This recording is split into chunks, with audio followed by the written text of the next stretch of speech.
In this video, we're going to be going over numbers 1 to 1,000 in Spanish. So let's start with 1 through 10.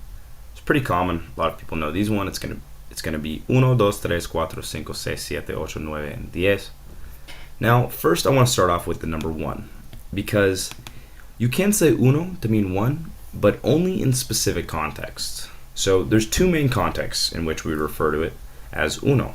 And the other ones we're going to be saying un or una. So the first context is when it's not in reference to anything. So, for example, if I'm just going to say 1, and I'm counting, but in this case, 1 isn't referencing anything, right? It's not referencing, let's say, one tree. It's just 1 in the sense of the number. Then we say uno. And the other one is if we are in reference to a masculine object, but that object is not in the sentence, or to a masculine noun is not in the sentence. So for example, if I were to say I have one, now as in reference to a book, un libro, that's something that's masculine, you could say tengo uno, I have one. But if we were to say I have one book, and the book was actually in the sentence, you'd have to say tengo un libro. So most of the time we'll actually be using this right here, un. Or we'll be using una if it's in reference to anything that's feminine. So for example, if I were to say I have one in reference to a table, you'd have to say yo tengo una. Or if I were to say I have a table, yo tengo una mesa. So you can see if it's in reference to anything feminine, we'll always be using una. And if it's in reference to something masculine and it's being directly followed, it's in the sentence, we're going to have to say un. So like I have a book, I have one book, tengo un libro. But then if it's outside of the sentence, we can use uno. So overall, there's really 3 different ways to say 1 in Spanish, but as far as abstract counting goes, we'll always say uno.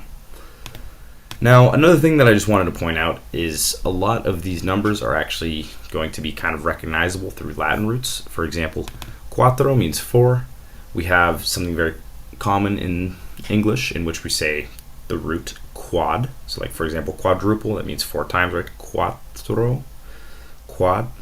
So you can see that very similar there. Like, for example, with tres, with something like tri, a tripod, tri-legged, stuff like that means 3, right? So tres, very similar. And so a lot of these things are actually based in Latin roots. And even if they're a little bit different now between English words and the Spanish numbers, a lot of them you can actually trace back to Latin. And so that's numbers 1 through 10. Getting on to numbers 11 through 15, we got 11, 12, 13, 14, and 15. Now one thing you'll notice is that it's not too hard to distinguish that these are 11 through 15, especially when we get down here, like 12, coming from dos, right? 13, 3, 14, 4. And so you can see pretty similar, but these are going to be 11 through 15. Next, we have 16 through 19. Switching it up a little bit here, you can see a pattern within these. So essentially what's being said, so we got 16, 17, 18, 19. Essentially, if we break it down, what exactly is being said is 10 y 6. What does this mean? Well, this means 10 and 6. What does that make? 16, right? So 10 and 6, 10 and 7, 10 and 8, 10 and 9. And so you can see that essentially with these, it's going to make a lot of sense because we're just combining 10 with whatever number we're saying. Now, why these are different from 11 through 15, I'm not really sure. But 16 through 19, the latter half of essentially like that tens row, it's going to be 16, 17, 18, 19. And then the former is going to be like this, 11, 12, 13, 14, and 15. Now, moving on, we got 20 through 90, so we got 20, 30, 40, 50, 60, 70, 80, and 90. You can see, once again, kind of following that initial pattern, except for now we have an enta, meaning that it's in the tens, right? So if I were to say 40, coming from cuatro, in that case it's going to be 40 instead of 4. Now, when we combine numbers, for example, if I were to say, let's say 45, we'd say 40 y 5, 40 and 5. Kind of like how we do in English, right? We say 45, combining these two. So 40 and 5.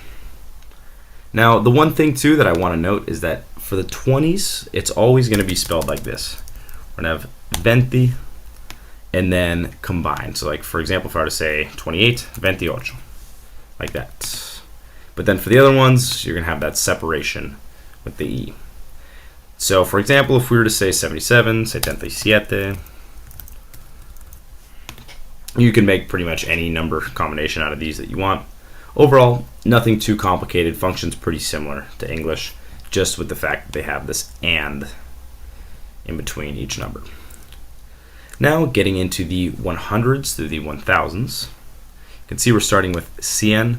Interesting thing is that in Old Spanish it actually used to be cen, and in English we have a lot of Latin roots. So for example, if I were to say centipede, it's 100 legs, right? If I were to say century, 100 years, right?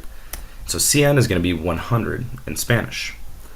But that's only 100 itself. Once we combine it with anything, it has to be ciento. So for example, if I were to say 146, we have to do ciento first. It cannot be cien, it has to be ciento. So ciento, and then no separation between the 100 and the 40, so 40. And then finally there, 46. So you can see between the 100 and the 10, there's nothing that's going to be separating them. So if I were to say 140, 140. But then once we get between the 10s and the 1s, it's always going to have that E separating it. We got 200, 300, 400, 500, 600, 700, 800, 900, and finally 1000 for 1000. So once again, kind of following a pattern, you can see 2, 3, 4. Not quite cinco. This one starts with the Q. One thing to note as well is that there's only really 3 numbers in Spanish that start with the Q. It's going to be 500, it's going to be 15, and finally fifth, quinto. But yeah, we got 6, 7 was the original way to say 7 in Spanish. 8, 9, the original way to say 9 in Spanish. And finally, 1000. So you can see it's, if we say 600, it's 6 100s, right? So 600. And then going back, it's going to be kind of the same pattern as we looked up here, like 146. If I wanted to say, for example, let's go with 492. 492. 492.